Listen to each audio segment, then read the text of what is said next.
जय मसी दर्शकहरू, आज हामीसँग एकजना पाहुना हाम्रो बिचमा उपस्थित भइसक्नु भएको छ। उहाँ चाहिँ अमेरिकाबाट हुनुहुन्छ। उहाँसँग आज हाम्रो यो बसाइमा कुराकानी गर्नेछौँ, उहाँको अनुभव सुन्नेछौँ। उहाँले येशू प्रभुलाई कसरी पाउनुभयो, त्योभन्दा अगाडि सुसमाचार कसरी सुन्नुभयो, उहाँको जीवन कस्तो थियो, अहिले उहाँ चाहिँ परिवर्तन भएर चाहिँ कसरी चाहिँ सेवा गर्दै हुनुहुन्छ भन्ने विषयमा केन्द्रित रहेर आजको यो बसाइमा हामी छलफल कुराकानी गर्नेछौँ। अन्तिमसम्म हेरेर हामीलाई साथ दिनुहोला। हजुर जय मसी। जय मसी पर्वदासलाई। हजुर आरामै हुनुहुन्छ? एकदम आराम कुशल छ परशका नगरले। कहाँ जन्मिनु भयो, तपाईँको परिचय के हो, त्यहाँबाट सुरुवात गरौँ, त्यसपछि अरू बातचित हामी अगाडि बढाउँ। मेरो नाम दुर्गा खवास हो। म आज मेरो जन्म चाहिँ मेरो भुटान हो, अनि भुटानबाट अमेरिका आएको। यहाँ अहिले चाहिँ म मेरो बसाइ चाहिँ अमेरिकाको म्यासाचुसेट्समा अनि उस्टरमा बसाइ छ मेरो चाहिँ। तपाईँ कति वर्ष हुनुभयो? 65 वर्ष मेरो उमेर पुगेछ। अनि तपाईँको बारेमा हामीले परिचय दिँदाखेरि तपाईँ अपाङ्गता भएको व्यक्ति पनि हुनुहुन्छ हैन? हजुर। तपाईँ एकजना भुटानमा जन्मिनु भयो, कति वर्ष बस्नुभयो नेपालमा? म नेपालमा आज 19 वर्ष बसेँ म। 19 वर्ष तपाईँले क्याम्पमा आफ्नो जीवन बिताउनु भयो? हजुर। अनि क्याम्पमा तपाईँले आफ्नो जीवन बिताएपछि त्यसपछि तेस्रो मुलुकमा अमेरिकामा तपाईँ जाने मौका प्राप्त गर्नुभयो? हजुर। ल हुन्छ, तपाईँको सुरुवातबाट नै हामी सुनौँ न, तपाईँको जीवन कथा, तपाईँको व्यथा, तपाईँले कस्तो कस्तो भोग्नुभयो, त्यहाँबाट पनि हामी सुरुवात गरौँ सुरुबाट नै। मेरो खुट्टा चाहिँ 6 वर्षमा बिग्रेको मेरो खुट्टा। देब्रे खुट्टा बिग्रियो 6 वर्षमा। अनि मेरो बाबु धामी थियो, धामी हुनुहुन्थ्यो अरे। अनि बाबु खस्नुभयो। म 6 वर्षको उमेर हुँदा बाबु खसेर अनि मेरो खुट्टा बिग्रेको। मेरो खुट्टा बिग्रेर आमाहरूले चाहिँ दबाई पानी लाउनु पर्यो, त्यो जति पनि जाति बनाउनु भयो, तर जडीबुटी लाएर। तर मेरो खुट्टा बिग्रियो। बिग्रेर त्यस्तो हुँदै हुँदै बाबु खसेर धेरै हाम्रो नाजुक थियो। भुटानमा गाई बस्तुहरू, गोरु हल गोरुहरू सबै, कुखुराहरू सबै मर्यो। त्यो मरेर अनि त्यतिकै हाम्रो आमाले धेरै बिजोग पाउनु भयो। अनि त्यतिकै अन्त त्यति समय बित्दै गयो। सबै हाम्रो बारीमा चाहिँ केही उम्रिँदैन थियो, त्यो गाई बस्तु पनि थिएन, कुखुराहरू पनि सबै धरी पनि मरेको थियो अरे भन्ने हाम्रो आमाले कुरा गर्नुहुन्थ्यो। त्यतिकै त्यस्तो हुँदै हुँदै समय बित्दै गयो। अनि पछाडि अनि फेरि पनि गाई बस्तु पालेर फेरि पनि हुर्किँदै बढ्दै गर्दै हामीले आज त्यस्तै अपाङ्ग भए पनि मैले कोसिस गरेँ। अनि आमाले अनि आज धेरै दुःख गर्नुभयो। अनि खेताला जाँदा पनि आज खानापिना पनि हाम्रो घरमा थिएन, त्यति नाजुक थियो। अनि घुममा बोकेर हामीलाई खुवाउनु हुन्थ्यो त्यसरी। अनि घर थियो, घर चाहिँ त्यो छानो चाहिँ परालको थियो भुटानमा। अनि त्यो परालको छानोमा हिउँदोमा सबै पानी चुन्थ्यो, त्यो चुलामा पानी चुहेर अनि त्यो खरानी निकालेर आज अर्को खरानी हालेर आमाले मलाई त्यसरी खुवाउँदै हुर्काउँदै बढाउँदै लानुभयो। अनि मेरो आमा पनि मैले घुमाएँ भुटानमा, घुमाएर धेरै। अनि म चाहिँ धेरै विरक्त भएँ। विरक्त भएर अलिक रक्सी जाँडमा लागु भएँ। त्यस्तो हुँदै हुँदै साह्रो त्यस्तै भयो। अनि त्यहाँबाट फेरि अनि आमालाई घुमाएर फेरि पनि अनि म चाहिँ अनि त्यतातिर लागु परेँ। त्यस्तै हुँदै भुटानमा अनि त्यस्तै हुँदै हुँदै समय बित्दै गयो। अनि धेरै मानिसहरूले पनि भन्थे मलाई, आज त अब यस्तो छस्, तैँले अब काम गर्नु खानु सक्दैनस्, तैँले अब के गर्छस् भनेर भन्थे। तर पनि मैले निज हारिनँ। अनि धेरै जुवा तासहरू पनि खेल्थेँ म। त्यस्तो हुँदै हुँदै समय बित्दै गयो। अनि यतिकै आज भुटानमा त्यस्तै आन्दोलन भएर नेपालमा आएँ। नेपालमा हामी परिवार आज मेरो भतिजीसँग मैले आएर नेपालमा आएर मैले परसालाई 2008मा मैले मेरो ओट बोले जिब्रोले परु मुक्तिदाता भन्ने मैले स्वीकार्न पाएँ।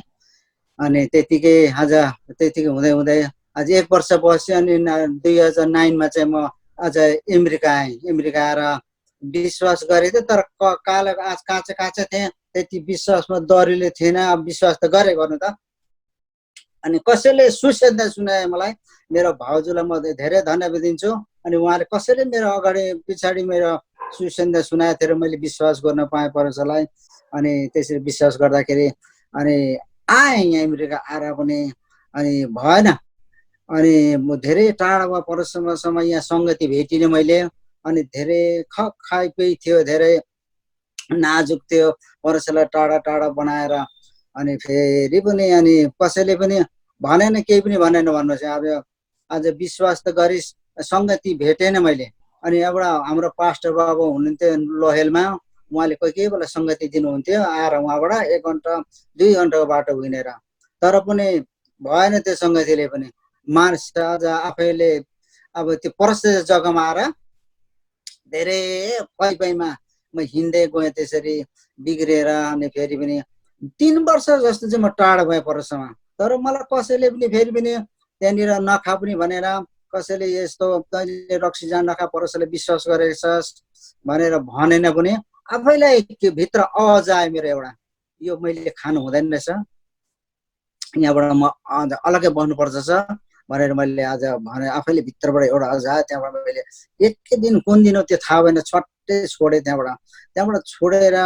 अनि त्यतिकै समय बितेको।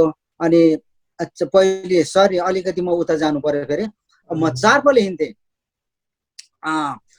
मेरो खुट्टा यो बिग्रेको थियो, यसरी सानो यत्रोबाट थियो टेक्ने, त्यसले टेकेर हिँड्थेँ। अनि धेरै हिलो घारीमा पनि त्यसरी कुद्थेँ म। त्यसरी कुद्दै अनि यहाँ अमेरिका आइकन चाहिँ अहिले पैसा टेकेर उठाइदिन्छु। अनि यो खुट्टा बनाउनु भनेको, अनि बनिँदैन, अब अर्को नक्कली लाउनुपर्छ भन्छ अहिले चाहिँ। अनि म चाहिँ नकाट्ने खुट्टा जस्तो छ, अब आधी उमेर बितिहाल्यो। अब यसै पैसा टिकेर समय बिताउँछु परससँग विश्वास गरेको छु। मेरो शरीरमा दुर्बल त भए पनि आज मेरो एक दिन शरीर त मेरो माटोको शरीर माटो मिलेर जान्छ, मेरो आत्मा निश्चय नै परसम्म जान्छ, म विश्वास छु। अनि यही भन्न चाहन्छु म अहिले। पक्कै नै तपाईँले एकदमै गहकिलो मेसेज दिइरहनु भएको छ। हामी जस्तो सुकै अवस्थामा हौँ, हाम्रो शारीरिक कमजोरिता भए पनि हामीले चाहिँ प्रभुको काम गर्न छोड्नुहुन्न, सुसमाचारमा लागिबस्नुपर्छ, प्रभुमा अगाडि बढ्नुपर्छ भन्ने तपाईँको जीवनबाट र हामीले यो बुझिरहेका छौँ। अनि जब तपाईँ अमेरिकामा पुग्नुभयो, त्यसपछि कुलतमा फस्नुभयो। अनि अब हाम्रो दर्शकलाई अब नेपालमा चाहिँ थाहा छैन, अरू ठाउँ पनि थाहा छ, कुलतमा तपाईँ अमेरिकामा विशेष गरेर चाहिँ कसरी फस्नुभयो? पहिले चाहिँ अब प्रशस्त जग्गामा, अनि यहाँनिर चाहिँ रक्सी जाडहरू त धेरै त्यो प्रशस्त पाउँदो रहेछ, नेपाल पनि खाएको हो। तर त्यहाँ विश्वास गरेर चाहिँ मैले खाइनँ नेपालमा चाहिँ। तर यहाँ चाहिँ फेरि अब साथीहरूलाई चाहिँ भन्नु चाहिँ तोक्नु हुँदैन, आफै त्यस्तै क्लसमा फसेँ म। 3 वर्षसम्म पिएँ, त्यहाँबाट आवाज आयो अब चाहिँ खानु हुँदैन भने। अनि त्यहाँबाट खैनी चुरोट चाहिँ खाँदिन्थेँ, खैनी बिहारहरू खान्थेँ। एकै दिन मैले छोडेँ, त्यहाँबाट चाहिँ छोडेर अन्त अहिलेसम्म चाहिँ परसम्म अगाडि बढ्दैछु।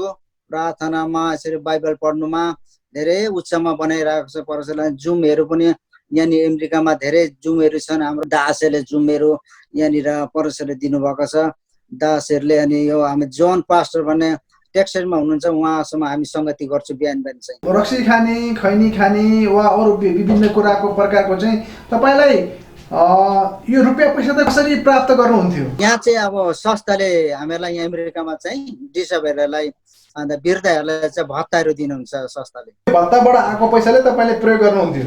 हजुर। अब धेरै मानिसहरू अपाङ्ग भएका छन्, कति व्यक्तिहरू चाहिँ आफ्नो जीवनप्रति निराशा भएका छन्, मैले केही गर्न सक्दिनँ, जीवनमा हार खाएका धेरै व्यक्ति म भेट्दछु यहाँ नेपालमा पनि, अरू विभिन्न देशमा पनि छन्। त्यस्ता व्यक्तिलाई तपाईँको सन्देश के छ? म चाहिँ के भन्छु भने, हाम्रो जति पनि संसारमा हामी चाहिँ अब हुन्छ, संसारको हामी संसारमा थियौँ मैले पनि पहिले। तर हामीले संसारमा चाहिँ नहेरेर परमेश्वरलाई विश्वास गर्यौँ भने चाहिँ हामी परमेश्वरमा हामीले उद्धार मुक्ति जीवन आनन्द शान्ति पाउँदो रहेछौँ। त्यो कोलतबाट जति पनि हाम्रो शरीर भएको अब अझ के अरे त्यस्तो लघु पार्थातमा विवेचहरूसँग हामी त्यहाँबाट अलग्गै रहन सक्ने रहेछौँ हामी। तपाईँले अब भनिसक्नु भएको छ। अनि तपाईँ अहिले केमा कुन सेवाकाईमा लागिरहनु भएको छ? सेवाकाईमा चाहिँ म आज जति पनि सुसन्देश सुनाउँछु मेरो आफन्तलाई, छरछिमेकीहरूलाई, इष्टमित्रलाई। अब यहाँ अमेरिकामा चाहिँ अब अलिक टाढा छ, अनि त्यहाँबाट के अरे मेसेज लेख्छु अनि मोबाइलमा। अनि परमेश्वरको वचनहरू, यीशुमा उद्धार मुक्ति छ, जीवन छ, बाटो सत्य जीवन हो, परमेश्वरमा आज पापका क्षमा छ, आज यो के अरे संसारमा मानिसहरूले आज उद्धार मुक्ति पाउँदैन, तर यीशुमा उद्धार मुक्ति छ भनेर म सुसमाचार सुनाउँछु। सुसमाचार तपाईँले सुनाइरहनु भएको छ, मानिसलाई उत्साह पनि तपाईँले दिइरहनु भएको छ। अनि तपाईँ अमेरिकामा चाहिँ के गर्नुहुन्छ? अहिले म साधु नै विश्वासी छु अनि यसरी नै घरमा बस्छु, प्रार्थना गर्छु, यसरी बाइबलहरू स्टडी गर्छु म। अनि काम केही गर्नुहुन्छ हुँदैन हजुरले? केही गर्दिनँ म काम। तपाईँ काम गरे पनि सरकारले तपाईँलाई अरू सुविधाहरू तपाईँलाई पुग्ने सुविधा उपलब्ध गरिरहेको छ? हजुर, दिनुभएको छ सरकारले। अमेरिका देशमा त्यस्तो सुविधा छ, अरू विभिन्न देशमा त्यस्ता सुविधाहरू छैनन्। तपाईँहरू जस्तै व्यक्तिहरूको लागि यस्तो अब आफ्नो खुट्टामा उभिने दिगो हुने केही छ त चाहिँ तरिकाहरू? अमेरिकामा सुविस्ता छ, किनभनेदेखि अब हामीहरूले पनि काम गर्न सक्छौँ भने हामीहरूले पनि काम गर्न सक्नु यहाँ पाइन्छ, काम गर्नु यहाँनिर सुविस्ताको लागि चाहिँ अब राम्रो छ।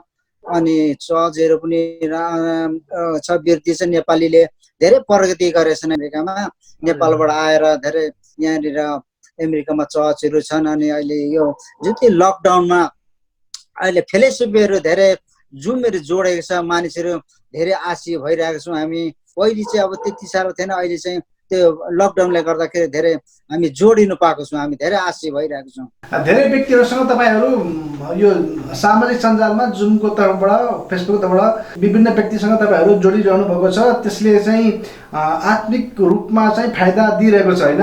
हजुर हजुर, परसम्म हजुर पक्कै नै हामीले चाहिँ एक अर्कोलाई त्यो उत्साह दिनुपर्छ, एकले अर्कोलाई हौसला दिनुपर्छ, अनि एकले अर्कोलाई सहायता प्रार्थनामा सधैँ उचाल्नु पर्छ नै। अब हामी अन्तिममा छौँ, केही भन्नुहुन्छ हाम्रा दर्शकहरूलाई? के भन्छु भने धेरै धेरै धन्यवाद छ त आज यो जति पनि युट्युब च्यानलमा तपाईँले आज समय दिनुभयो मेरो लागि, तपाईँलाई परमेश्वरले आशीष दिएको हुन्। अनि म के भन्न चाहन्छु भने जति पनि विश्वास गर्नेलाई आज अघि क्यारी भएर परमेश्वरमा समय बिताउन सकौँ, किन बाइबल स्टडीमा रहेर। अनि आज संसारमा छौँ, हामी शरीरमा छौँ, अनि धेरै कामको व्यवस्था हुन्छ, तर पनि हामी परमेश्वरमा अगाडि बढ्दै जाउँ। आज परमेश्वरले जीवन त परमेश्वर मात्रै छ। अब यो अन्तिम समयमा हामी यस्तो समय बसिरहेको छौँ, अगाडि बढ्दै जाउँ भनेर म त्यही भन्न चाहन्छु। अनि जति विश्वास नगर्नेहरू छन् त्यो विश्वास नगर्नेलाई के भन्छु भने म यीशुमा आज उद्धार मुक्ति छ, जीवन छ, आज विश्वास गर्नुहोस् भनेर म यही भन्न चाहन्छु। तपाईँको जीवनमा तपाईँलाई अब के गर्ने इच्छा छ? के गर्नु इच्छा छ भने जति परमेश्वरसँग नै अगाडि बढ्ने इच्छा छ मेरो चाहिँ, अगाडि बढ्दै परमेश्वरको राज्यमा धार्मिकता अन्त पवित्र अनि जति पनि सुसन्देश आज सुनाउँदै जानुको लागि म कोसिस गर्दैछु, प्रार्थना गरिरहेको छु।